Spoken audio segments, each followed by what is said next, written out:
Praise the Lord. आजचा जो आपला विषय आहे तो म्हणजे आपण लूक शुभवर्तमान याच्यावर आपण अभ्यास करणार.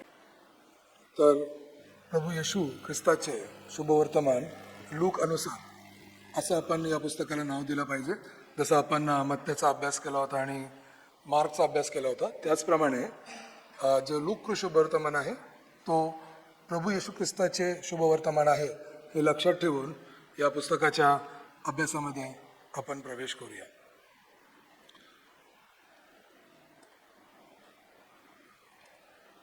तर लूक शुभवर्तमानामध्ये सर्वात प्रथम आपण नाव लूक याचं घेतो आणि प्रभू येशू ख्रिस्ताचा हा शुभवर्तमान आहे. तर लूक हा या प्रकारे हा पुस्तक लिहितो ज्या प्रकारे तो एक संशोधक आहे, एक रिसर्चर आहे. आणि लूकाला जो मार्गदर्शन आहे तो पौलाकडून मिळतो. कारण कधी पण जर आपण एखाद्या विषयाचा रिसर्च करतो, संशोधन करतो, तर त्यासाठी तुम्हाला गाईड लागतो, एक मार्गदर्शक लागतो. आणि हा जो लूकचा गाईड होता किंवा मार्गदर्शक होता तो पौल होता. आणि लूकचा जो रिसर्च किंवा संशोधनाचा जो विषय होता तो प्रभू येशू ख्रिस्ताचा शुभवर्तमान होता. आणि म्हणून लूकाने जो प्रभू येशू ख्रिस्ताचा जो शुभवर्तमान लिहिलेला आहे तो एक प्रकारचा संशोधन आहे जो तो पौलाच्या मार्गदर्शनाखाली लिहितो. आणि त्याला माहीत आहे की माझं संशोधन जो आहे तो येशू ख्रिस्ताचा शुभवर्तमानाविषयी आहे. आणि या शुभवर्तमान लिहित असताना त्याला चांगलीतेने माहीत आहे की या शुभवर्तमानामध्ये जो नायक आहे तो स्वतः प्रभू येशू ख्रिस्त आहे. आणि ही गोष्ट लिहित असताना तो या सर्व गोष्टींचा चांगल्या रीतीने अभ्यास करून लिहितो. जर लूकविषयी आपल्याला अजून विचार करायचा असेल तर लूक पूर्ण बायबलमध्ये एक मात्र असा लेखक आहे ज्याचा जन्म एका यहुदी परिवारात झाला नव्हता. असं नसताना तरीही त्याला खूप ओढ होती. तो एक खूप चांगला शिक्षण घेतलेला असा व्यक्ती होता. त्यांनी त्या काळचा जो एक मेडिकल प्रोफेशनचा जो अभ्यास असतो तो अभ्यास त्यांनी पूर्ण केला होता. आणि तेवढंच नव्हे तर तो देवाचा शोध घेणारा असा मनुष्य होता. आणि देवाचा शोध घेत घेत तो यरूशलेमपर्यंत पोहोचला होता. त्यांनी यहुदी धर्माचा खूप चांगल्या रीतीने अभ्यास केला होता. आणि आजच्या आपल्या या अभ्यासामधून सुद्धा आपल्याला कळेल की यहुदी धर्माचा किती चांगल्या रीतीने लोकने अभ्यास केला होता. आणि त्याच्यानंतर जेव्हा त्याने येशू ख्रिस्ताचे शुभवर्तमान ऐकलं तेव्हा त्याला कळालं की येशू ख्रिस्तच हा खराच प्रभू आहे, तोच देव आहे. आणि त्याची पूर्ण श्रद्धा आणि त्याचं पूर्ण जीवन त्याने येशू ख्रिस्ताला समर्पित केलं. आणि त्यामुळे मग पुढे जाऊन लूकाला पवित्र आत्म्याने अशी प्रेरणा दिली की त्याने सुद्धा मत्तय आणि मार्कप्रमाणे एक विशेष रीतीने येशू ख्रिस्ताचा शुभवर्तमान लिहिलं पाहिजे. आणि तो स्वतः पौलासोबत चालत होता. आणि म्हणून त्याला जसं जसं येशू ख्रिस्ताविषयी आणखीन गोष्टी कळू लागलं तेव्हा त्याला पवित्र आत्म्याकडून एक प्रेरणा पण झाली की मत्तेने आणि मार्कने तर प्रभू येशू ख्रिस्ताच्या जीवनाविषयी लिहिलेलंच आहे, परंतु अजून अशा पुष्कळशा गोष्टी आहेत प्रभू येशू ख्रिस्ताच्या जीवनामध्ये जे विशेष करून इतर यहुदी लोकांसाठी आणि पुष्कळशा लोकांसाठी लिहिण्याची गरज आहे. आणि ही गोष्ट त्याला तो स्वतः एक मेडिकल प्रोफेशनमध्ये असल्यामुळं त्याला ते संशोधन करूनच लिहायचं होतं. आणि म्हणून त्याने पवित्र आत्म्याच्या सहाय्याने संशोधन केलं. लूकचं मार्गदर्शन त्याला होतं आणि खूप व्यवस्थित रीतीने त्याने हा शुभवर्तमान आपल्यासाठी लिहिलेला आहे. लूक जेव्हा शुभवर्तमान लिहितो तेव्हा त्याचा एक उद्दिष्ट हा होतच की खूप चांगल्या रीतीने त्याला हे संपूर्ण येशू ख्रिस्ताची जी माहिती आहे ते एका विशेष रीतीने त्याला लिहून लोकांपर्यंत पोहोचवायचं आहे. परंतु त्याचप्रमाणे तो एक डॉक्टर असल्यामुळे, एक मेडिकल प्रोफेशनमध्ये असल्यामुळे त्याला आणखीन प्रभू येशू ख्रिस्ताचा तो जो प्रभू येशू ख्रिस्त स्वतः मानव होता आणि मानवच्या रूप घेऊन जेव्हा प्रभू येशू ख्रिस्त इथे या जगामध्ये आला आणि तो कशा प्रकारे प्रत्येक मानवांसोबत राहत होता या गोष्टींकडे, प्रभू येशू ख्रिस्ताचे नाते कसे होते, या नात्यांचा संबंध कसा होता, या संबंधाकडे खूप चांगल्या रीतीने लूकने संशोधन केलेलं आहे. आणि म्हणून लूक जेव्हा हा संशोधन करतो तेव्हा तो खूप चांगल्या रीतीने अशा काही गोष्टींच्या किंवा अशा काही विषयांकडे तो जातो.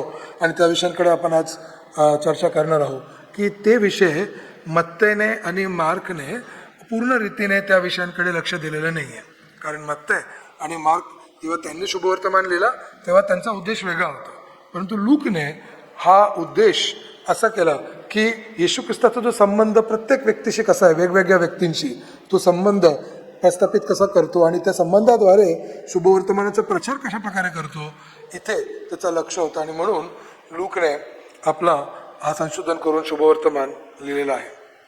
येशू सर्व मानव जातीचा तारणारा आहे. तो वांशिकता, लिंग किंवा सामाजिक स्थितीकडे अशा अडथळ्याकडे तो जात नाही आणि ही गोष्ट खूप चांगल्या रीतीने लूक प्रकट करतो. लूकने जे आपल्यासाठी शुभवर्तमान लिहिलेलं आहे तो फक्त हे शुभवर्तमानच लिहित नाही, परंतु हा शुभवर्तमान लिहून तो पुढे प्रेषितांचे कृत्य नावाचं जो पुस्तक आहे बायबलमध्ये ते पण तो लिहितो. आणि जर हे दोन पुस्तकं आपण नवीन करारामध्ये या दोघांना जोडलं तर जवळजवळ 30% नवीन करार आपल्याला फक्त या दोन पुस्तकांमधून मिळतो. याचा अर्थ आहे की खूप डिटेल आणि खूप एकदम भरपूर तो मॅटर याच्यामध्ये टाकतो. आणि म्हणून आपल्याला कळत आहे की लूकने किती जास्त संशोधन केलं आणि किती जास्त तो अभ्यास करून ही गोष्ट आपल्याला लिहून देत आहे. लूक आपल्याला दाखवतो की येशू स्वतःच्या जीवनामधून, स्वतःच्या मृत्यूमधून आणि पुनरुत्थानाद्वारे जी देवाची योजना होती ती कशा प्रकारे तो पूर्ण करतो. म्हणजे प्रत्येक व्यक्ती जो या येशू ख्रिस्तावर विश्वास ठेवेल त्याला तारण प्राप्त होईल. आपण थोडक्यात लूकचा आराखडा पाहूया. लूक आपल्या प्रस्तावनामध्येच खूप स्पष्ट रीतीने सांगतो की येशूचा जीवनाचा आणि सेवाचा व्यवस्थित आणि अचूक अहवाल तो देणार आहे. आणि त्यानंतर तो हे पण लिहितो की हा जो पूर्ण अहवाल आहे तो सत्याच्या सर्व शोधकांचे प्रतीक असलेला थिओफिलसला उद्देशून लिहित आहे. आणि म्हणून हा थिओफिलस नावाचा जो व्यक्ती आहे, काही लोक असं म्हणतात की खरंच तो हा व्यक्ती होता, काही म्हणतात की नाही, हे फक्त टायटल देण्यात आलेलं आहे प्रत्येक अशा व्यक्तींसाठी जे सत्याचा शोध करीत आहेत, जे सत्यावर प्रेम करतात. आणि म्हणून थिओफिलस हा नाव पण आपल्याला माहिती आहे की थिओ हा शब्दाचा अर्थ असतो परमेश्वर किंवा देव, ईश्वर, आणि फिलस म्हणजे प्रेम करणारा. तर परमेश्वराचे जे शोध करतात, जे परमेश्वरावर प्रेम करतात, अशा प्रत्येक लोकांसाठी लूक हा अहवाल, हा येशू ख्रिस्ताचा शुभवर्तमान आपल्याला देत आहे.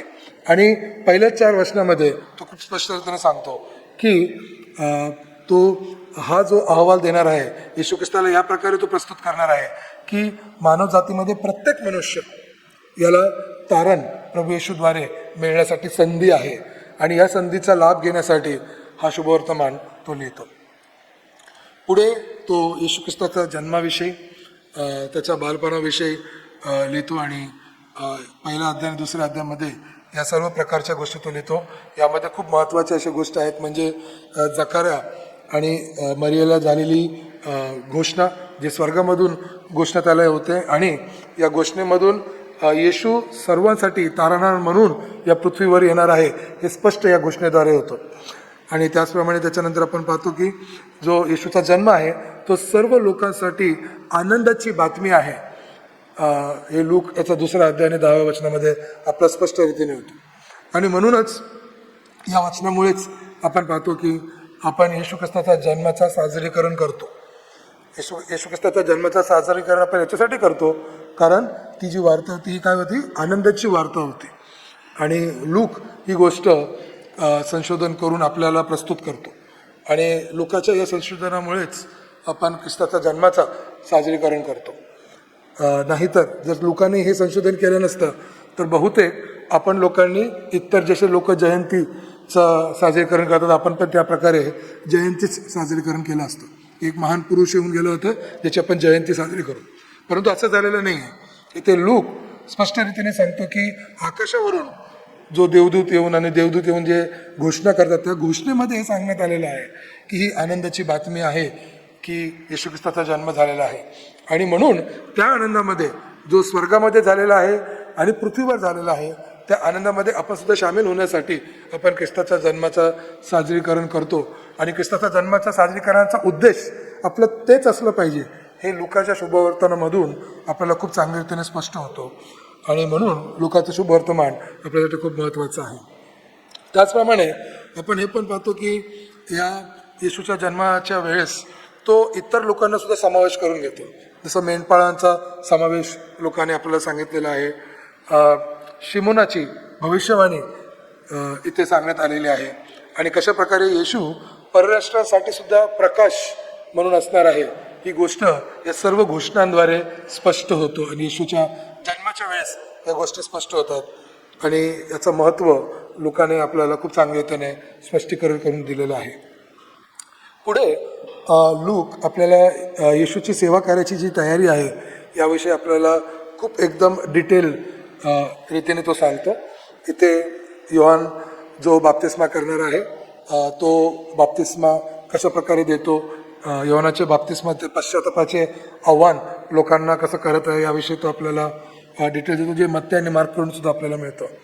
परंतु मग तो येशूची वंशावळ आदामापासून आपल्याला देतो आणि मत्तीने तर येशूच्या वंशावळापासूनच सुरुवात केलेली होती, परंतु लूक येशूचा वंशावळ आता देतो येशूचा जन्म झाल्यानंतर. आणि योहाना जो बाप्तिस्मा करणारा योहाना आहे जो येशूच्या मिनिस्ट्रीची तयारी करून देत आहे, त्याच्यानंतर येशूच्या वंशावळाचा लूक आपल्याला प्रस्तुती करून देतो.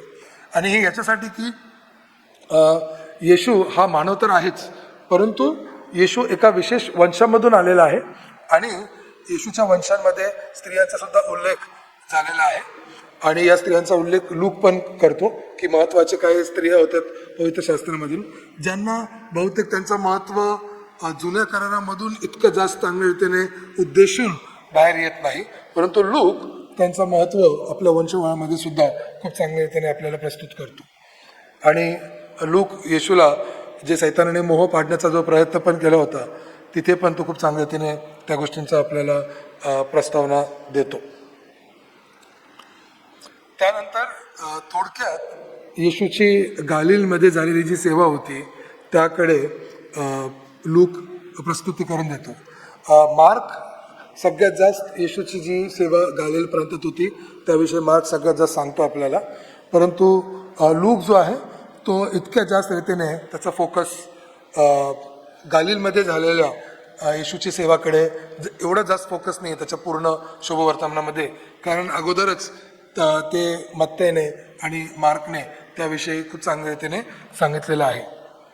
तर येशूचे लक्ष कशा प्रकारे दुर्लक्षित लोकांवर केंद्रित आहे गालिल प्रांतामध्ये या गोष्टींकडे लूक भर घालतो. पहिली गोष्ट तर गालिल प्रांत जो होता तो एक दुर्लक्षित प्रांत होता, कारण केंद्रबिंदू जर ठिकाणाविषयी जर आपण सांगितलं तर येरुशलेम हा इस्रायल लोकांचा यहुदी लोकांचा केंद्रबिंदू आहे आणि येरुशलेम जो आहे तो यहुदा प्रांतात आहे आणि म्हणून केंद्रबिंदू नेहमी यहुदा प्रांतच राहिलेला आहे.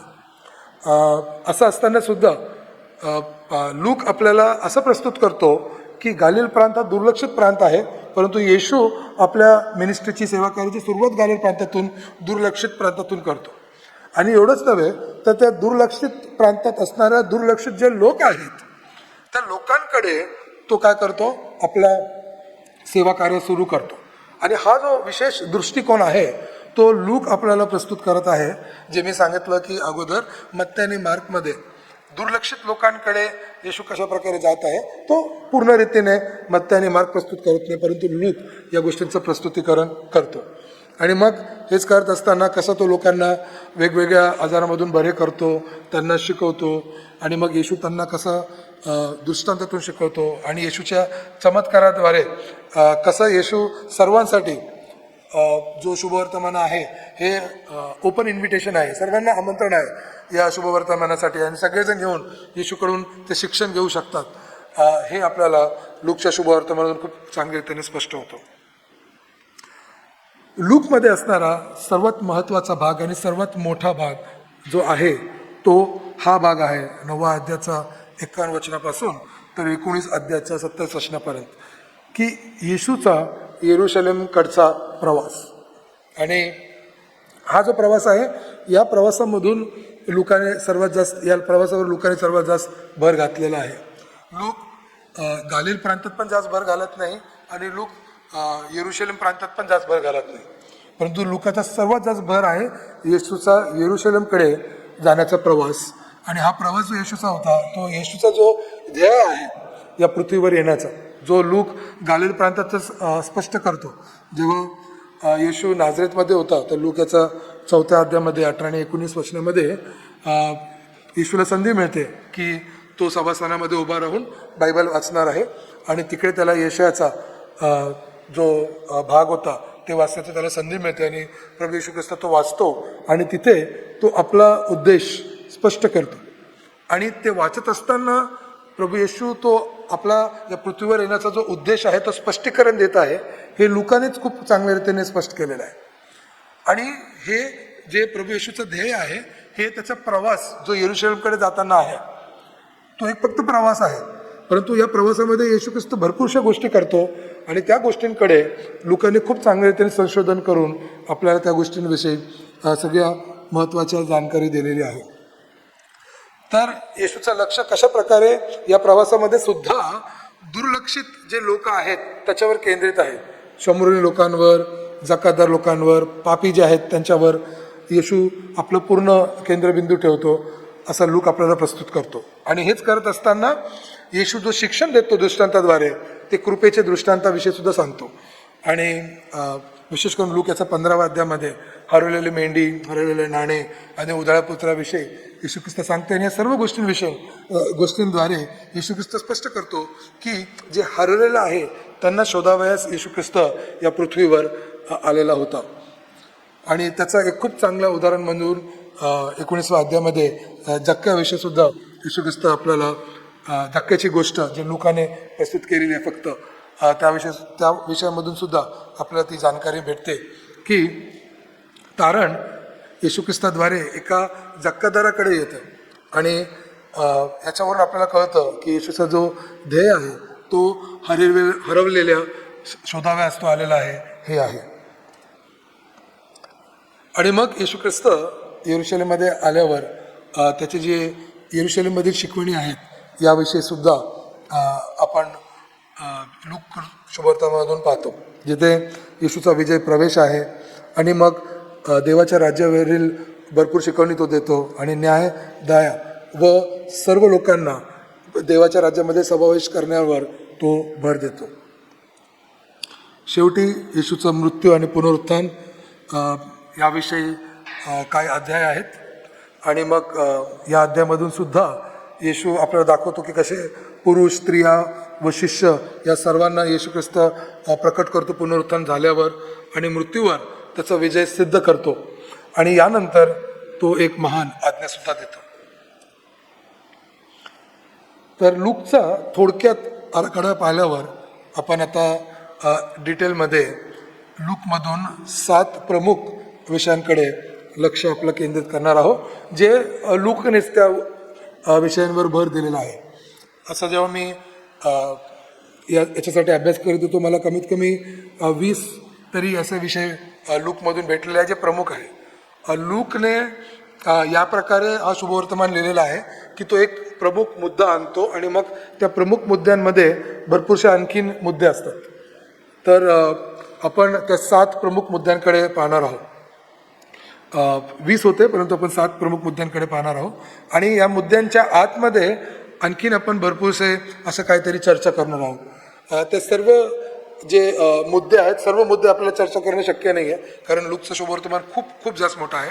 परंतु या 7 प्रमुख विषयांद्वारे लूक कळण्यासाठी आणि लूकचा प्रत्येक भाग कळण्यासाठी आपल्याला खूप मदत होणार आहे. त्यामध्ये सर्वात प्रथम जो विषय आहे तो लूकचा असा वेगळा असणारा जो दृष्टिकोन आहे त्याकडे आपण लक्ष केंद्रित करणार आहोत. तर यासाठी जो सगळ्यात प्रथम जो मुद्दा असतो तो आहे म्हणजे सिनॉप्टिक गॉस्पल किंवा समरलक्षित सुवार्ते. आणि हा जो शब्द सिनॉप्टिक जसं मराठीमध्ये जो भाषांतर झालेला आहे समरलक्षित जे आहे याचा अर्थ हे असतो की ते त्यांच्यामध्ये मत्तय, मार्क आणि लूकमध्ये पुष्कळसे समांतर आहेत. आणि लूकने सुद्धा जेव्हा हा निर्णय घेतला की त्याला ही गोष्ट हे शुभवर्तमान लिहायचं आहे तेव्हा शुभवर्तमान लिहित असताना मार्कचं शुभवर्तमान ऑलरेडी सर्वांकडे होता आणि लूकने सुद्धा मार्कच्या शुभवर्तमानामधून नक्कीच त्यांनी तो वाचलेला आहे. आणि हे आपलं कशाप्रकारे कळतं, कारण लूकने ज्याप्रमाणे येशू ख्रिस्ताचा संपूर्ण जीवनाचा जो आराखडा आपण पाहिला, तो मार्क ज्याप्रमाणे आराखडा देतो त्याप्रमाणेच लूक पण आराखडा घेतो. असं असताना सुद्धा लूक आपला विशेष दृष्टिकोन कशाप्रकारे ठेवतो त्याकडे आपण लक्ष देणार आहोत. यासाठी एक सिम्पलसा चार्ट आहे जे आम्ही सिनॉप्टिक गॉस्पल शिकत असताना शिकवतो. आणि याकडे जर आपण लक्ष दिलं तर आपण पाहणार की हा जो कलर आहे ना, हा कलर दिसतो आपल्याला इकडे, सेम कलर आहे. तर मार्कचा जो 76% भाग आहे तो लूकमध्ये फक्त 41% आहे आणि मत्तेमध्ये 45% आहे. कारण आपल्याला माहीत आहे की मार्कचा जो शुभवर्तमान आहे तो सर्वात लहान आहे आणि लूक आणि मत्ते मार्कच्या कम्पॅरेटिव्हली थोडे मोठे आहेत आणि म्हणून मार्कचा 76% भाग लूकमध्ये आहेच. आणि त्यानंतर आपण पाहतो की मार्क आणि लूकमध्ये अजून 1% असा आहे जो मार्कचा 3% आणि लूकचं फक्त 1% आहे. म्हणजे टोटल मार्क आणि लूकमध्ये जर आपण समांतर पाहिलं तर लूकमध्ये जे 42% आहेत वचन ते मार्कमधून आपल्याला मिळणारच. परंतु याचा अर्थ असा आहे की लूकमध्ये सुद्धा असा काही भाग आहे जे मार्कमध्ये नाही आहे.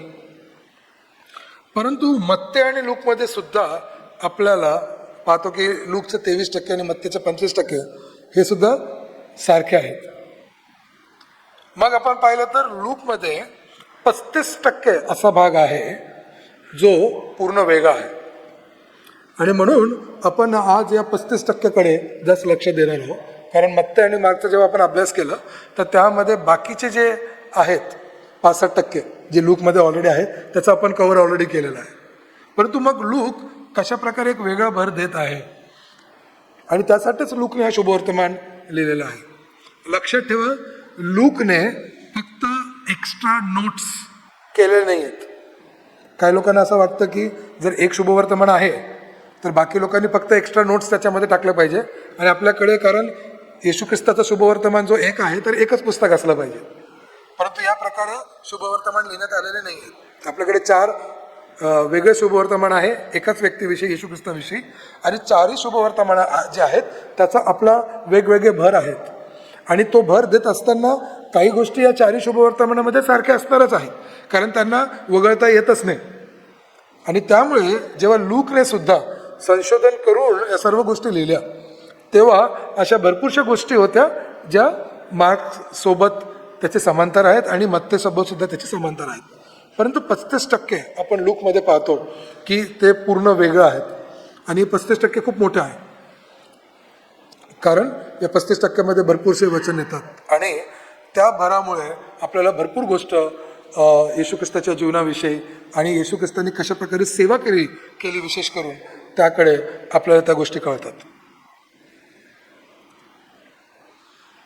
तर आपण ही गोष्ट पाहतो की जे 35% लूकमध्ये विशेष गोष्टी होत्या त्या गोष्टीमध्ये ऐतिहासिक अचूकता आपल्याला दिसते की लूकने संशोधन करून खूप चांगल्या रीतीने जे ऐतिहासिक गोष्टी आहेत येशू ख्रिस्ताच्या जीवनाविषयीच्या ते चांगल्या रीतीने आपल्याला संशोधन करून दिलेलं आहे. आणि म्हणून फक्त ख्रिस्ती लोकांमध्येच नव्हे तर इतिहासकारक सुद्धा लूकने जे लिहिलेलं शुभवर्तमान आहे ते एक ऐतिहासिक लिटरेचर आहे, साहित्य आहे, याला ते विश्वास ठेवतात. कारण ज्याप्रमाणे लूक या गोष्टी लिहितो त्याप्रमाणे एक इतिहासकारकच या गोष्टी लिहू शकतात संशोधन करून, याची आपल्याला खूप चांगल्या रीतीने सूचित होते किंवा त्या गोष्टी आपल्याला कळतात. फक्त साहित्यकारकच या गोष्टींकडे लक्ष देतात आणि लूकने या गोष्टींकडे लक्ष दिलेलं आहे. आणि आजकालचे पण जे साहित्यकारक आहेत जेव्हा ते पण लूकाचं शुभवर्तमान जर वाचतील तर त्यांना पण ही गोष्ट कळेल.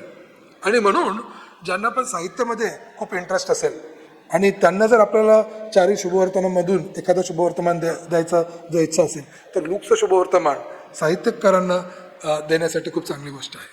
आणि ज्यांना भाषामध्ये चा खूप आवड आहे आणि भाषेचा अभ्यास करून त्यांना जर शुभवर्तमान वाचायचं असेल तर मग लूकचं शुभवर्तमान परत खूप चांगला आहे, कारण ज्या भाषेचा ज्या शब्दांचा ज्या शब्दरचना सुद्धा लूक करतो त्या खूप अचूक आहेत आणि खूप चांगल्या त्याने प्रस्तुत केलेल्या आहे. आज काही शब्दरचना मी आपल्याकडे प्रस्तुत करणार आहे, परंतु मी जसं सांगितलं की भरपूर विषय आहेत शब्दरचनेसाठी. कमीत कमी फक्त शब्दरचनात 70 वेगवेगळे आहेत जे लूकने खूप विशेष रीतीने वापरलेले आहे लूकच्या शुभवर्तमानामध्ये. आणि त्याच्या अभ्यासाद्वारे आपल्याला कळेल की किती चांगल्या रीतीने तो इतिहासकारक तर होताच, परंतु खूप चांगले लिहिणारा तो साहित्यिक पण होता. अजून आपण पाहतो की लूक परराष्ट्रांवर म्हणजे जे इतर यहुदी लोक आहेत त्यांच्यावर खूप लक्ष केंद्रित करतो. तो स्वतः इतर यहुदी आहे, तो स्वतः यहुदी नाही आहे, इतर यहुदी प्रांतामधून तो स्वतः आलेला आहे आणि तो त्यामुळे खूप चांगल्या रीतीने फोकस पण करतो. आणि जसं आपण पाहिलं की मत्ते सुद्धा त्यांनी वाचलेलं आहे, कारण मत्तेमधून सुद्धा त्याला काही गोष्टी प्राप्त झालेल्या आहेत. याचा अर्थ हे आहे की जे मत्तेने यहुदी लोकांसाठी गोष्टी लिहिलेल्या आहेत त्या गोष्टींचा तो रिपिटेशन करत नाही, परंतु ते न करत असताना सुद्धा पुष्कळशा गोष्टी मत्तेमधून सुद्धा येतात लूकमध्ये. जसं मी सांगितलं की शुभवर्तमान पूर्ण करण्यासाठी, शुभवर्तमानामधून काही राहिलं नाही पाहिजे यासाठी तो चांगल्या रीतीने हा शुभवर्तमान संशोधन करून प्रस्तुत करतो. जर येशूचं शुभवर्तमान 100% आपल्याला कोणत्या पुस्तकामधून मिळणार आहे असं जर आपल्याला कोणी विचारलं तर आपलं उत्तर असं असलं पाहिजे की येशूचा 100% जो शुभवर्तमान आहे तो आपल्याला मत्तेमधून मिळतो, येशूचा 100% जो शुभवर्तमान आहे तो आपल्याला मार्कमधून मिळतो, येशूचा 100% जो शुभवर्तमान आहे तो आपल्याला लूकमधून सुद्धा मिळतो, आणि येशूचा जो 100% शुभवर्तमान आहे तो आपल्याला योहानामधून सुद्धा मिळतो. आणि हे चारही पुस्तक जर आपण वाचलं तर ते 400% होणार नाही, तर ते परत 100%च होणार. आणि हीच जी खूप चांगली गोष्ट आहे ते शुभवर्तमानासाठी आहे. आणि या संपूर्ण जगामध्ये आपल्याकडे जवळपास गेल्या 5000 वर्षांचा साहित्य आहे, परंतु शुभवर्तमानच पवित्र शास्त्रामध्ये असणारा, बायबलमध्ये असणारा शुभवर्तमानच एकमात्र अशा प्रकारचं साहित्य आहे जी चारी 100% आहे आणि चारी मिळून पण 100% आहेत. असं या प्रकारचं साहित्य कुठेच नाही आहे. आणि लुकाने या साहित्यामध्ये खूप चांगलं भर टाकलेलं आहे. आणि असं असल्यामुळे लक्षात ठेवा की लुकाचा जो विशेष करून शुभवर्तमान आहे तो फक्त यहुदी लोकांसाठी नव्हे तर सर्वांसाठी आहे, प्रत्येक मनुष्यासाठी आहे, कोणत्याही युगामध्ये असू द्या. आज पण तितकंच लुकाचं शुभवर्तमान रेलेव्हंट आहे आणि साहित्यकृतीने सुद्धा तो थोडाच उंच पदाचा आहे. दुसरा जो मुद्दा लूक विशेष करून देतो ते म्हणजे साक्षी. मला आठवतं की काही वर्ष अगोदर, मला वाटतं 12 का 13 वर्ष अगोदर एक वेळेस आम्ही फक्त जे लुकाचे साक्षी आहेत त्याच्यावर आम्ही बोललो होतो या चर्चमध्ये. आणि लूक जवळपास 20 साक्षी देतो, 20 साक्षी. त्यांनी भरपूरशा साक्षी लोकांना जाऊन तो भेटला असेल, त्यांच्याकडून त्यांनी साक्ष ऐकला असेल, परंतु लूक स्वतः 20 त्याच्यापैकी जे साक्षी आहेत पवित्र आत्म्याच्या प्रेरणेने या शुभवर्तमान पूर्ण करण्यासाठी लिहितो. आणि त्यापैकी जे खूप असे मला वाटतं अचूक जे साक्षी आहेत ते आहे देवदूत गब्रियल विषयी, किंवा जी येशूची आई मरिया आहे आणि मरियमचे जे स्तुतिगीत आहे तो लूक आपल्याला प्रस्तुत करतो. आणि कारण त्यांनी संशोधन केलेलं आहे, याचा अर्थ आहे की मरियेने जे पण पवित्र आत्म्याच्या प्रेरणेने तिने जे गाणं गायलेलं होतं है ना, मरियेने जे गायलेलं होतं, आणि मग ते लूकपर्यंत सुद्धा ते पोहोचलं. ते गाणं असं नाही की ते गाणं मरियेने गाऊन विसरून गेलं.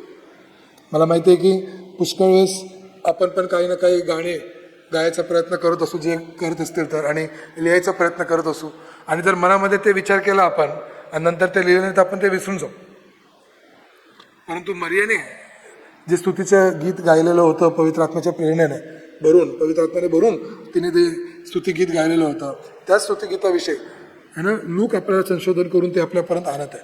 याचा अर्थ मरियेने ते गीत नेहमी लक्षात ठेवलं असेल, तिने ते गीत गायला असेल आणि तो गीत लूकपर्यंत सुद्धा पोहोचलेला आहे. आणि लूक फक्त लूकमध्येच ते गीत आहे जे आपल्यापर्यंत पोहोचतं.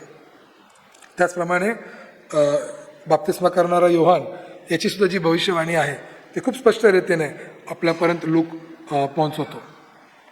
मग अजून साक्ष आहेत आपल्याकडे येशूचा जन्म झाल्यावर जेव्हा येशूला योसेफ आणि मरिया मंदिरामध्ये आणतात तेव्हा शिमोन आणि हन्ना यांचे जी गोष्ट आहे आणि ते काय बोलतात, शिमोन काय बोलतो, या सर्व गोष्टी त्यांची साक्ष जी आहे येशूविषयीची ते पण लूकच फक्त आपल्याला प्रस्तुत करतो.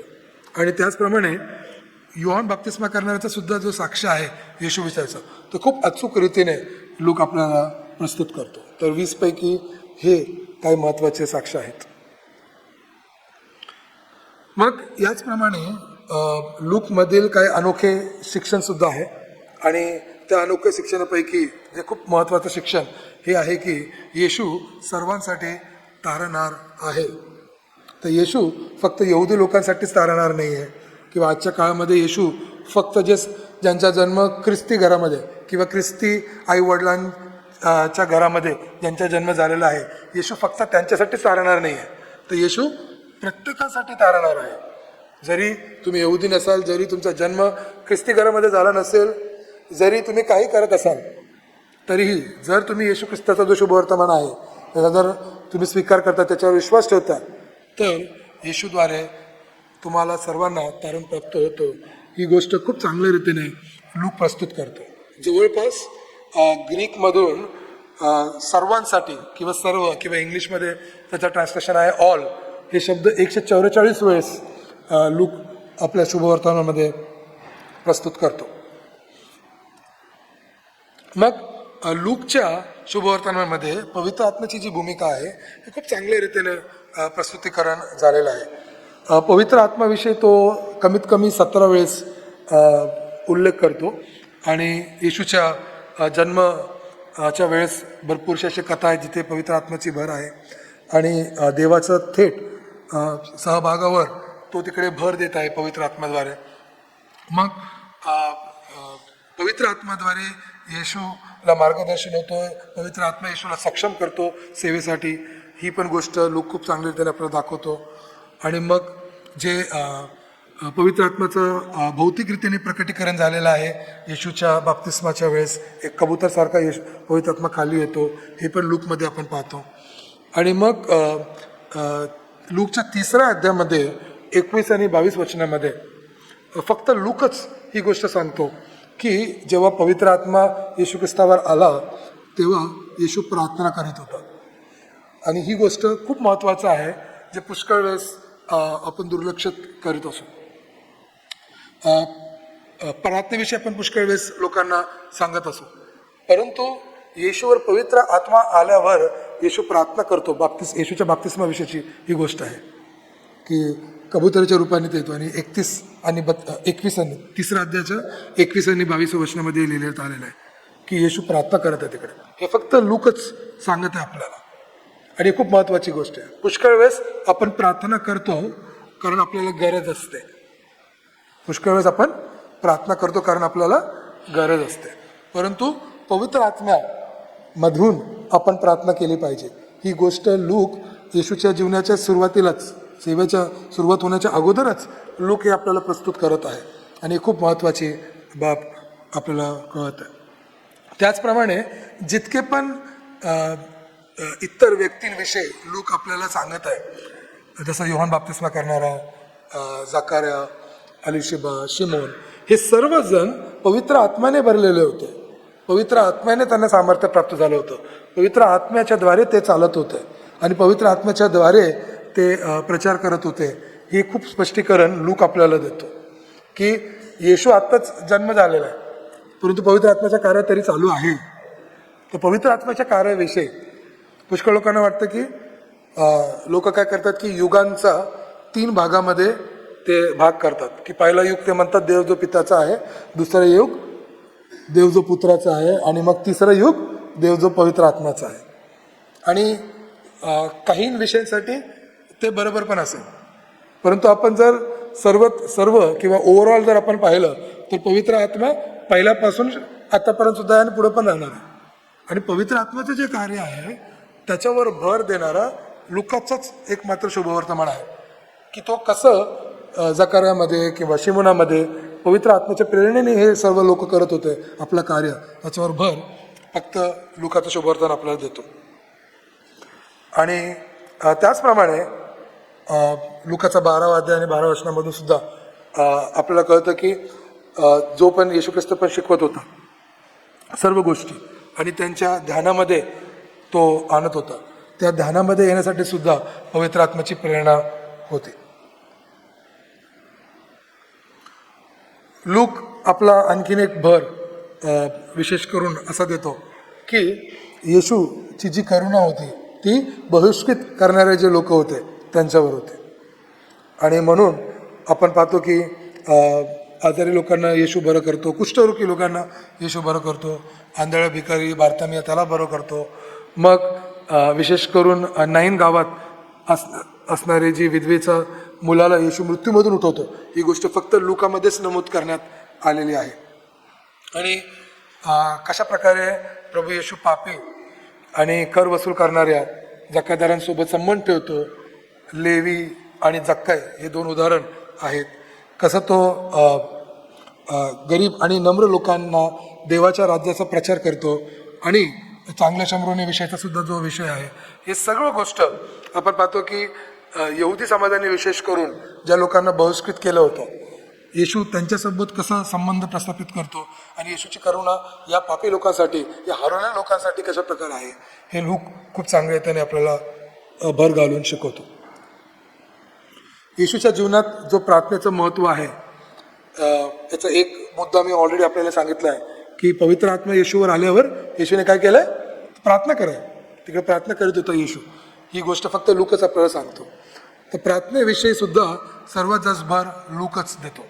जर योहान शुभवर्तमानामध्ये आपण पाहिलं तर फक्त 6 वेळेसच प्रार्थना किंवा प्रार्थनाविषयीचे उल्लेख झालेला आहे.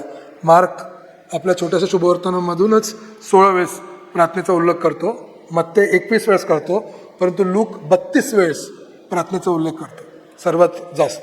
आणि म्हणून येशूच्या जीवनात जे प्रार्थनेचं महत्त्व होतं, आणि पवित्र आत्म्यामध्ये असताना सुद्धा प्रार्थना करायचं, आणि कितीतरी वेगवेगळ्या वेळेस येशूने स्वतः प्रार्थना केलेली आहे, आणि त्या प्रार्थनेचं महत्त्व आपल्या शिष्यांना सुद्धा शिकवलेलं आहे. याचा भर येशूच्या जीवनामधून लूक आपल्याला संशोधन केल्यावर तो प्रकट करतो. अजून एक विशेष विषय जे आपल्याला लुकाच्या शुभवर्तमानामधून मिळतं ते आहे की महिलांची खूप प्रमुख भूमिका येशू ख्रिस्ताच्या सेवेमध्ये होती. आणि येशू ख्रिस्त जेव्हा सेवा करत होता तेव्हा जितकी पुरुषांची उपस्थिती होती, आणि त्यासाठी मी तुम्हाला ते सिद्ध करणार, तितकीच स्त्रियांची पण उपस्थिती होती. आज जरी आपल्याला वाटत असेल की उलटा झालेला आहे, काही लोक बोलतात की पहिले पुरुष होते, स्त्रिया कमी होत्या, आता स्त्रिया जास्त आहेत आणि पुरुष कमी आहे. परंतु असं काही नव्हतं. मत्ते आणि मार्कमध्ये किंवा योहान शुभवर्तमानामध्ये आपल्याला स्त्रिया तेवढे आढळत नाही.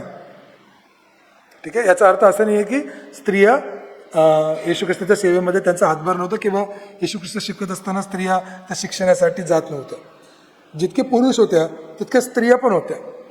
परंतु लूकने जेव्हा मत्ते आणि मार्क जेव्हा त्यांनी ते वाचलं असेल तेव्हा त्याला कळालं की हा जो भर आहे ते ठीक आहे. यहुदी लोकांचं जी परंपरा होती ती या प्रकारे होती की यहुदी लोक जे होते ते फक्त पुरुषच आराधनेसाठी कधी जायचे नाही. यहुदी धर्मामध्ये जी परंपरा अशी होती की जो पण प्रमुख पुरुष असेल परिवाराचा, त्याचं एक कर्तव्य होतं की त्याने आपल्या पत्नीला, आपल्या लेकरांना आणि जे पण त्या घरामध्ये असतील सर्वांना घेऊन जायचं आराधनेसाठी. आणि म्हणून जर एखादा पुरुषाचा आला की पुरुष आलेला आहे मंदिरामध्ये किंवा प्रार्थनेसाठी किंवा आराधनेसाठी, तर यहुदी लोकांना कळायचं की तो एकटा येणार नाही आहे, तो आपल्या परिवारासोबतच येणार आहे.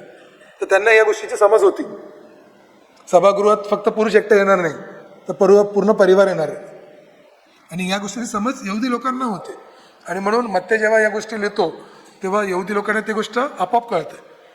परंतु लूक जेव्हा शुभवर्तमान लिहित आहे तेव्हा ही गोष्ट आपोआप कळणार नाही लोकांना. आणि फक्त एवढंच नव्हे तर काही काही येशूच्या जीवनातल्या अशा गोष्टी होतात जिथे पुरुष आले होते आणि पुरुषांनी काही गोष्टी केल्या. परंतु लूक हे प्रस्तुत करतो की त्याचप्रमाणे स्त्रियांनी सुद्धा, म्हणजे फक्त परिवारासोबत नव्हे परंतु वेगळे होऊन सुद्धा स्त्रियांनी सुद्धा येशूच्या सेवा कार्याच्या वेळेस हातभार लावलेला आहे, आणि ते सुद्धा येशूच्या सेवेमध्ये उपस्थित होते. आणि ही गोष्ट फक्त लूकच प्रस्तुत करतो. आणि म्हणून महिलांची परिवारामध्ये आणि परिवाराच्या सोबत सुद्धा येशूकडे आणि देवाच्या राज्यामध्ये भूमिका आहे. परंतु ते सोडून सुद्धा ज्याप्रमाणे पुरुषांची वेगळी भूमिका सुद्धा असते, त्याप्रमाणे स्त्रियांची सुद्धा वेगळी भूमिका देवाच्या राज्यामध्ये आणि येशूच्या सेवेमध्ये आहे. हे स्पष्टीकरण येशू जिवंत असताना आणि येशूच्या सेवा करत असताना लूक आपल्याला प्रस्तुत करतो.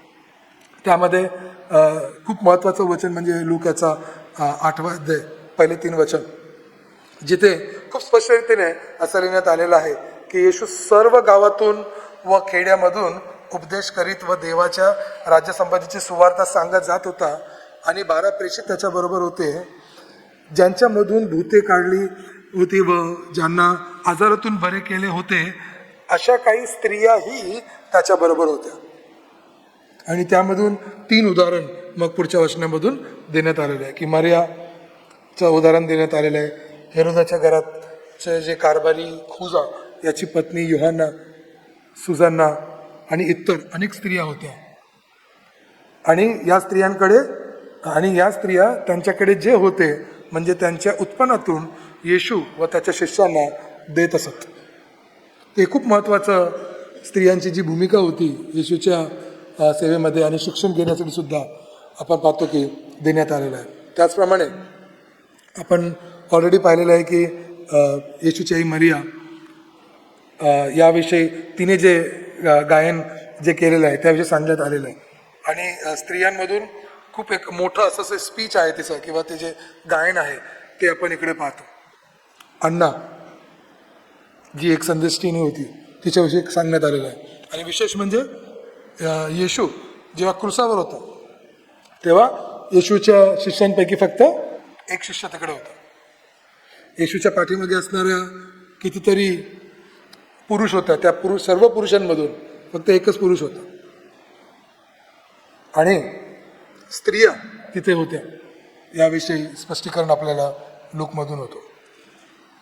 या स्लाईडवरून तुम्हाला खूप स्पष्ट रीतीने कळेल की कशा प्रकारे लूक प्रस्तुत करतो की जिथे जिथे पुरुषांनी पण काहीतरी सेवाकार्य केलेलं आहे तिथे तिथे स्त्रियांनी सुद्धा सेवाकार्य केलेलं आहे. मग जकर्याची गोष्ट आहे तर मरियाची सुद्धा गोष्ट आहे. जकर्याचं गाणं आहे तर मरियाचं सुद्धा गाणं आहे. सिमोनाचा संदेश आहे तर अन्नाची सुद्धा संदेश आहे. आणि मग एक पुरुष सिरियामधून आला तर एक स्त्री सिदोनमधून आली.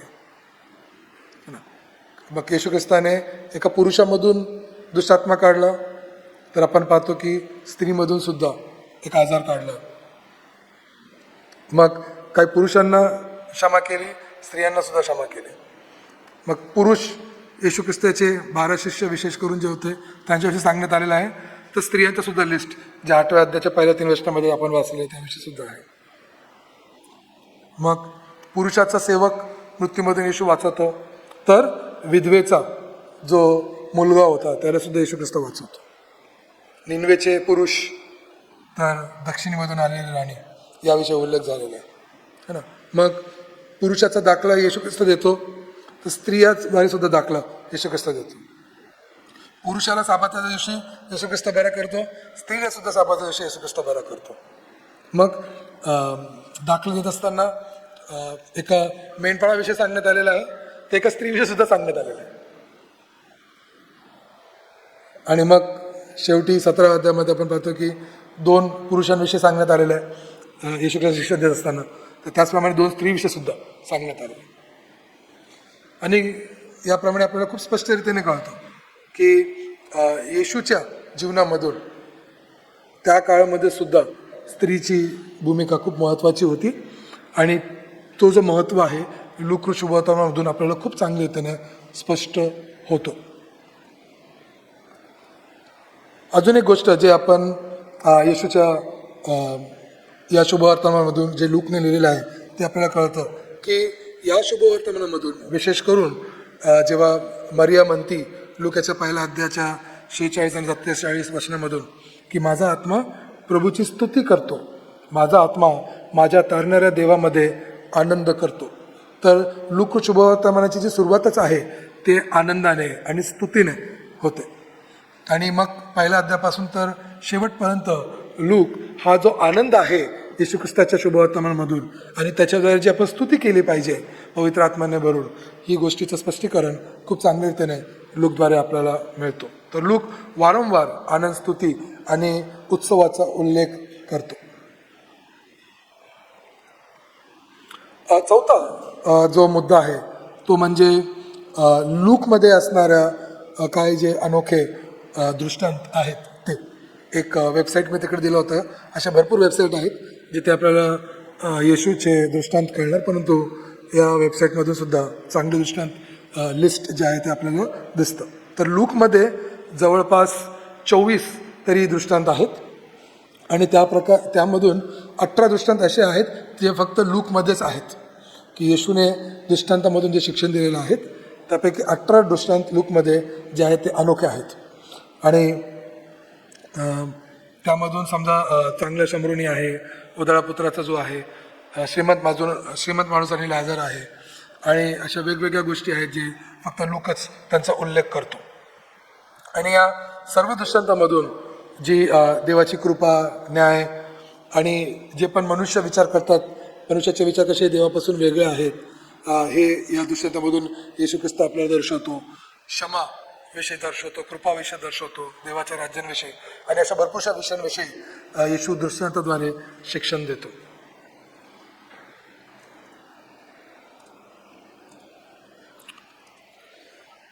मग पाचवा जो मुख्य मुद्दा जे येशू ख्रिस्ताचं जो शुभवर्तमान लूकने लिहिलेलं आहे त्याविषयी आपल्याला कळायला पाहिजे, ते आहे लूकाचा प्रेषितांच्या कृत्याशी संबंध. तर असं झालेलं नाही आहे की फक्त लूकाने 2 पुस्तकं लिहिली आणि पुष्कळ आपण असंच म्हणतो, कारण आपण बायबलला 66 पुस्तकामध्ये आहे ना आपल्याला, आणि संडे स्कूलला आम्ही शिकवतो लेकरांना की 66 पुस्तकं आहेत. आणि मग त्यापैकी जर आपण विचारलं की लूकने किती पुस्तक लिहिलं आहे, तर आपण म्हणणार की लूकने 2 पुस्तकं लिहिले आहे ना. येशू ख्रिस्ताचं शुभवर्तमान लिहिलं त्याने आणि प्रेषितांची कृत्य लिहिलं त्याने. परंतु या प्रकारे आपण लूकाने जे लिहिलेलं आहे साहित्य त्याकडे लक्ष नाही दिलं पाहिजे. लूक आणि प्रेषितांचे कृत्य मिळून ती एकच गोष्ट आहे, या प्रकारे लूक ती गोष्ट लिहितो. या गोष्टीमध्ये 2 भाग आहेत. ज्याप्रमाणे आपण म्हणतो की देवाचं वचन किंवा बायबल किती आहे, एक आहे, आणि त्या बायबलमध्ये काय आपल्याकडे जुना कारण नवीन कारण आपण असं म्हणतो, पण ते आपलं बायबलमधलंच आहे ना, आणि तो संपूर्ण बायबल आपला आहे, एकच आहे बायबल असं आपण म्हणतो. त्याचप्रमाणे लूकाने सुद्धा हे 2 भाग लिहिलेले आहे आणि या दोन्ही भागामधून तो येशू ख्रिस्ताची शुभवर्तमान प्रस्तुत करत आहे. आणि हे 2 भाग आहेत. तर पहिला भाग आपल्याला माहिती आहे, परंतु बायबलमध्ये ज्याप्रमाणे त्याचं अरेंजमेंट आहे की मत्तय, मार्क, लूक, मग योहान आणि मग प्रेषितांचे कृत्य. परंतु जर तुम्ही लूकाचं शुभवर्तमान जर वाचायचं सुरुवात करत असाल तर मग तुम्ही थोडंच वाचून ते संपवू नका. ते वाचल्यानंतर तुम्ही ते पूर्ण पुढचं पण वाचा, है ना. आजकाल पुष्कळ लोकांना माहिती आहे की जर भाग 1 एखादा जर तुम्ही सिनेमा पाहिला किंवा एखादा मालिका पाहिली किंवा काही तुम्ही जर पाहिलं, तर त्या गोष्टीमध्ये, त्या स्टोरीमध्ये जर तुम्ही अर्धा भागच पाहिला, बाकीचा अर्धा भाग पाहिला नाही, तर आपल्या मनामध्ये एक व्याकुळता निर्माण होते. आणि त्याच प्रकारचा व्याकुळता लूकमध्ये सुद्धा होता. लूक जो आहे तो येशूसोबत कधी तो नव्हता. आपण पाहिलं की तो पौलसोबत राहिलेला होता. त्याला येशू ख्रिस्ताचे शुभवर्तमान लिहिण्यासाठी साक्षीदारांकडे जावं लागलं आणि त्यांनी 2-3 साक्षी घेतले असतील एका गोष्टीसाठी, आणि पूर्ण मटेरियल त्यांनी कलेक्ट केलं. मार्कचं शुभवर्तमान त्यांनी वाचलेलं आहे, मत्तेने जे लिहिलेलं आहे त्यामधून त्यांनी काही गोष्टी घेतलेल्या आहेत आणि भरपूरचं संशोधन त्यांनी केलेलं आहे. आणि हे सर्व झाल्यावर तो लिहितो. आणि याची सुरुवात कुठे होते, पौलासोबत जेव्हा सेवा कार्यासाठी तो जात आहे. आणि प्रेषितांचे कृत्य पुस्तकं आपण जेव्हा पाहू तेव्हा आपण याकडे लक्ष देऊ. परंतु पौलसोबत तो शुभवर्तमान प्रचारासाठी आहे आणि तिथे तो जेव्हा या गोष्टी ऐकतो तेव्हा तो विचार करतो की या येशूविषयी सुरुवातीपासून तर आत्तापर्यंत ही शुभवर्तमानचा प्रचार चालू आहे. आणि येशू ख्रिस्ताचा उद्देशच हे होता की हे शुभवर्तमान जे आहे ते फक्त यहुदी लोकांसाठीच नव्हे, तर यरुशलेममधून सुरू होऊन हे सर्व राष्ट्रांसोबत, सर्व भाषा बोलणाऱ्या लोकांपर्यंत हे पोहोचलं पाहिजे. आणि ही जी गोष्ट आहे ही गोष्ट पूर्ण सांगण्यासाठी जेवढ्यापर्यंत लूक जिवंत आहे तोपर्यंतची गोष्ट हे सांगण्यासाठी लूकाची इच्छा होती. आणि म्हणून तो फक्त शेवटच्या गोष्टी सांगत नाही जो तो आपल्या सेवेमध्ये पाहतो. याची सुरुवात कुठून झालेली आहे याचं संशोधन घेण्यासाठी तो निघतो आणि त्याचं संशोधन करतो. आणि तो संशोधनाचा पवित्र आत्म्याच्या प्रेरणेने झालेलं तो संशोधन जे आहे त्याचा रिझल्ट म्हणजे हा शुभवर्तमान आहे याचा आपण अभ्यासाचं करत आहोत. याचा अर्थ हे आहे की जर तुम्ही फक्त सुरुवात पाहणार आणि अंत पाहिलं नाही तर ते परत काय होईल, ते पुरेसं राहणार नाही.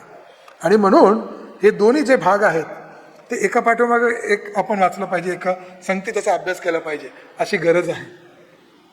कारण लूक या प्रकारेच हा साहित्य आपल्याला प्रस्तुत करत आहे की येशूचा जो कार्य होता तो कसा विस्तारित झाला आणि पवित्र आत्मा मंडळीला कसं सामर्थ्य पुरवतो ही संपूर्ण गोष्ट तो सांगतो. आपण आराखडा पाहत असताना मी सांगितलं आपल्याला की येशू ख्रिस्ताच्या या लूक शुभवर्तमानामध्ये खूप महत्त्वाची गोष्ट, सर्वात जास्त भर येशू ख्रिस्त ज्या विषयावर टाकतो ते म्हणजे येशूची यरूशलेमकडे असणारी यात्रा, जे तो 9व्या अध्यायाच्या 51 वचनापासून तर 19 अध्यायाच्या 44 वचनापर्यंत तो आपल्याला देतो. आणि ही जे प्रवासाची जी कथा आहे हे लूक याच्यावर खूप जास्त भर देतो. खूप मोठा असा हा भाग आहे आणि फक्त लूकमध्ये हा भाग खूप महत्त्व रीतीने आणि खूप चांगल्या रीतीने तो प्रस्तुतीकरण देत आहे. या भागाची जी सुरुवात आहे जसं मी सांगितलं की 9व्या अध्यायाच्या 51 वचनापासून होतो. आणि इथे असं लिहिलेलं आहे की आता असे घडले की जेव्हा त्याला स्वर्गात घेण्याची वेळ आली त्याने यरूशलेमला जाण्याचे ठरविले, असं मराठी भाषांतरामध्ये आहे. आणि तो जो शब्द आहे ठरविले तो शब्द खूप महत्त्वाचा शब्द आहे. कारण तो जो शब्द आहे त्याचा अर्थ असा असतो की त्याने दृढ निश्चय केला, की येशूने दृढ निश्चय केला की आता मला माझा जो उद्देश आहे या पृथ्वीवर येण्याचा ते उद्देश पूर्ण करण्यासाठी मला त्या यरूशलेमकडचा प्रवास सुरू करायचा आहे. हा जो शब्द आहे तो एहेस्केलच्या पुस्तकामध्ये 15 वेळेस येतो. त्याचा अर्थ काय आहे? दृढ निश्चय. किंवा त्याचं ट्रान्सलेशन असा प्रकार करण्यात आलेला आहे की त्यांचे नेत्र त्या ठिकाणी, आणि काही इंग्रजी ट्रान्सलेशनमध्ये तसं लिहिलं पण आहे की त्यांनी आपली दृष्टी तिकडे लावली. त्यांनी आपली दृष्टी लावली म्हणजे त्यांनी दृढ निश्चय केल्याने दृष्टी लावली. आणि जर संदेष्टामधून विशेष करून एजेकेलच्या पुस्तकामधून जर या हिब्रू वाक्प्रचाराचा आपण अभ्यास केला तर याचा अर्थ असं होतो की आपण एक दृढ निश्चय करतो, एक उद्देश आपला असतो आणि हा जो उद्देश आहे दृढ निश्चय आहे तो एजेकेलच्या पुस्तकामध्ये कितीतरी इतर राष्ट्रांच्या विरुद्ध तो न्यायासाठी एजेकेल हा वाक्प्रचाराचा वापर करतो. आणि देवाविषयी कितीतरी वेळेस एजेकेलच्या पुस्तकामध्ये हे लिहिण्यात आले की देवाने आता विचार केला की दृढ निश्चय केला की आता मी यांचा न्याय करणार आहे, या राष्ट्रांचा न्याय करणार आहे. आणि म्हणून जेव्हा येशू पण हा दृढ निश्चय करून जात आहे, मराठीमध्ये तर ते कळतच नाही कारण मराठीमध्ये शब्द आहे ठरविले, झालं संपलं, कळतच नाही ही गोष्ट. परंतु जर येशू दृढ निश्चय करून आपला दृष्टिकोन यरूशलेमकडे जात होता तेव्हा लक्षात ठेवा की एजेकेलच्या भविष्यवाणीच्या हिशोबाने हा न्यायासाठी येशू ख्रिस्त तिकडे जात होता. आणि म्हणून येशू ख्रिस्त यरूशलेममध्ये आणि क्रूसावर जेव्हा येशू ख्रिस्त जात आहे तिथे तो न्यायासाठी त्या क्रूसावर जात आहे, हे गोष्ट कळणं खूप गरजेचं आहे. तारण आणि कृपा ही आपल्याला आहे, परंतु त्याचसोबत त्या क्रूसावर न्याय सुद्धा आहे, पापाचा न्याय तिकडे झालेला आहे. आणि याचा निश्चय लूक आपल्याला दाखवतो त्याच्या शुभवर्तमानामधून. आणि म्हणून मी अगोदर सांगितलं की लूकाने यहुदी जे ग्रंथ होता त्याचा पण अभ्यास खूप चांगल्या रीतीने केला होता, बारीक अभ्यास. आणि अशा भरपूरशा गोष्टी आहेत ॲक्च्युली की लूक खूप बारीक अभ्यास करत आहे आणि ते अभ्यास आपल्याला दिसतो. आणि जेव्हा आपण लूककडून ही गोष्ट पाहतो की लूक एक यहुदी धर्मात नसताना, तो कोणी रब्बी नाही आहे, फारसी नाही आहे, तरीही शास्त्राभ्यास करून यहुदी लोकांचा हेब्रीमधून असणारा आणि त्याचं ट्रान्सलेशन लूकच्या वेळेस होतं ग्रीक भाषेमध्ये. त्याचा अभ्यास करत असताना, आणि ते पण मी सांगेल तुम्हाला कोणता शब्द आहे ग्रीकमध्ये, की याचा अभ्यास करून लूक या सर्व गोष्टी आपल्याला देत आहे. आपल्याला रेडीमेड भेटलोय, आपण मस्त वाचतो, कितीतरी वर्षांचा तो अभ्यास आहे, आपल्याला सोप्या रीतीने मिळतो ॲक्च्युली. परंतु आपल्याला लूक वाचण्याचे लूक तो आनंद द्यायचा प्रयत्न करत आहे या सर्व वाचन करत असताना, की किती मोठा आनंद आहे. आणि आपण कितीतरी स्तुती केली पाहिजे की आपल्याला या गोष्टी कळतात, कारण त्यावेळेस पवित्र आत्म्याने 2000 वर्षापूर्वी यांना प्रेरणा दिली या गोष्टी स्पष्ट रीतीने आपल्यापर्यंत आणण्यासाठी. ग्रीकमध्ये हा जो शब्द आहे तो शब्द आहे पेट्रस. आठवत होतं काय? पेट्रस म्हणजे पेत्राचं नाव तर आहेच, आणि येशू ख्रिस्ताने पण त्याला सांगितलं होतं की तू जे आता कन्फेस केलंय की मी कोण आहे, है ना, या कन्फेशनवर मंडळी मी उभार त्या पेट्रसवर. आणि हा जो पेट्रस होता तो दृढ निश्चय हिब्रूचा आहे एजेकेलमध्ये जो पूर्ण करत आहे. आणि लूक आपल्याला ही गोष्ट आणत आहे की प्रभू येशू किती दृढ निश्चय करून आलेला होता आणि किती तो फिक्स्ड होता, त्याचं लक्ष किती एकदम व्यवस्थित होतं की त्याला काय करायचं होतं म्हणून. याचप्रमाणे भविष्यवाणीची पूर्तता, जसं आता एक भविष्यवाणी आपण पाहिली त्याप्रकारे भरपूरशा भविष्यवाणीची पूर्तता लूक आपल्याला प्रस्तुत करतो की तो कसा मसीहा आहे, तो कसा यशस्वी देण्याप्रमाणे तो दुःख भोगणार आहे, तो कशाप्रमाणे यरूशलेममध्ये येऊन त्याला मरण प्राप्त होणार आहे, तो पुनरुत्थान होणार आहे, देवाच्या राज्याची प्रस्तावना होणार आहे. या सर्व गोष्टींचा लूक संशोधन करून आपल्याला त्या भविष्यवाणीची पूर्तता कशी होते हे दाखवतो. जसं मी सांगितलं की भरपूरशा थिओलॉजिकल महत्त्वाच्या गोष्टी लूक प्रस्तुत करत आहे. आणि विशेष म्हणजे यरूशलेमकडे जाण्याचा जो त्याचा प्रवास आहे त्याविषयी तो सांगतो. आणि यरूशलेम कशाप्रमाणे एक महत्त्वाचा शहर आहे परमेश्वराने निवडलेला, आणि तिथून सुरुवात होऊन कसं शुभवर्तमान सगळीकडे पसरणार आहे त्याचं खूप चांगल्या रीतीने लूक प्रस्तुतीकरण करतो.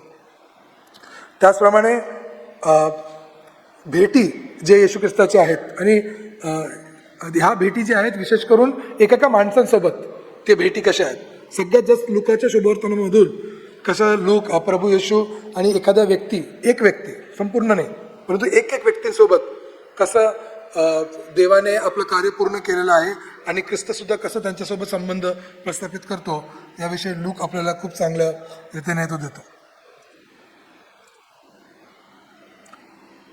नेक्स्ट आहे विजयी प्रवेश. आणि आपण 2-3 आठवड्या अगोदरच याविषयी पुष्कळशा गोष्टी ऐकलेल्या आहे. परंतु लूक जेव्हा या गोष्टी प्रस्तुत करतो, लूकचा दृष्टिकोन, कारण लूकने खूप संशोधन केलेलं आहे, आणि आपण पाहतो की जेव्हा पहिले येशू याची सुरुवात करतो तेव्हा तो न्यायासाठी यरूशलेमकडे जात आहे या विचाराने येशू तिकडे निघालेला आहे.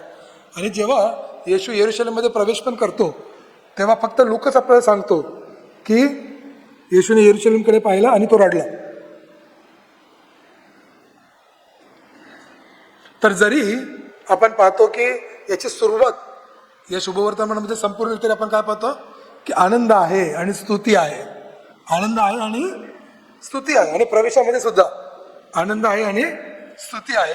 परंतु ते होत असताना, कारण प्रभू येशू भविष्य पाहू शकतो यरूशलेमचा, आणि यरूशलेम एक केंद्रबिंदू आहे, इथे आपण पाहतो की येशू रडत पण आहे ते भविष्य पाहून, कारण न्याय होणार आहे.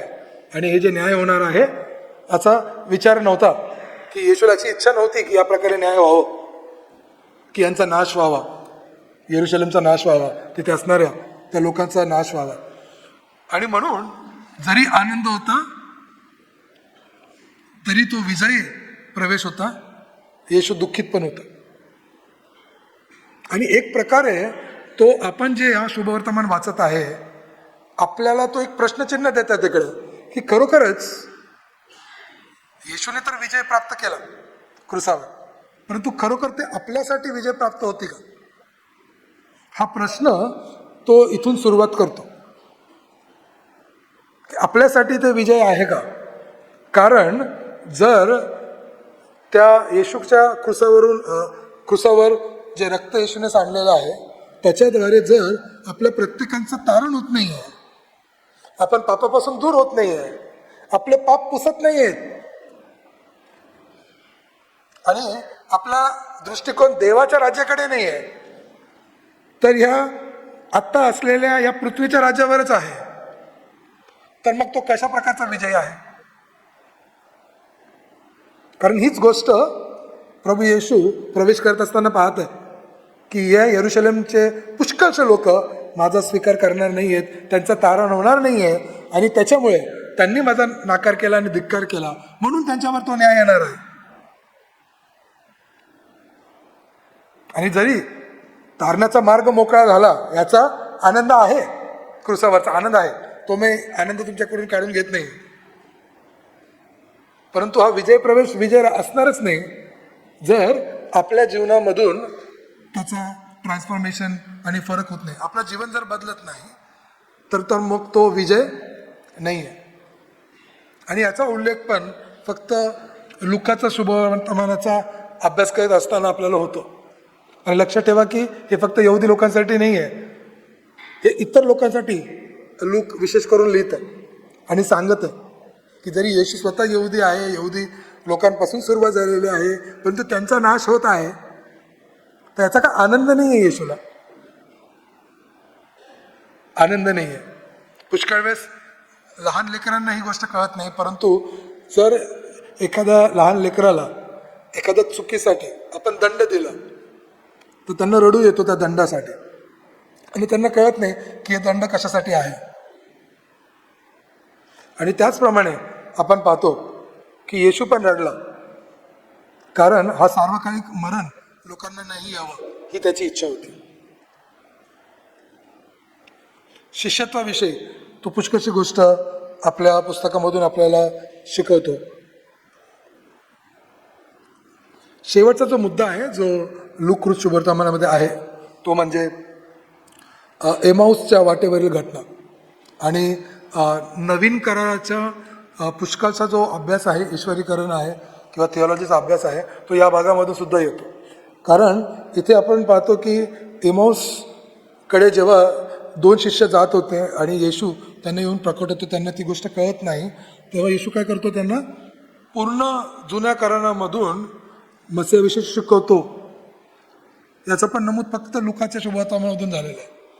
आणि खूप महत्त्वाचं आहे आपल्यासाठी, कारण याच्याद्वारेच आपल्याला कळतं की संपूर्ण जो जुना करार आहे तो आपल्यासाठी आहे आणि तो मसीहा काय करणार आहे याची पूर्ण भविष्यवाणी त्याच्यामध्ये आहे.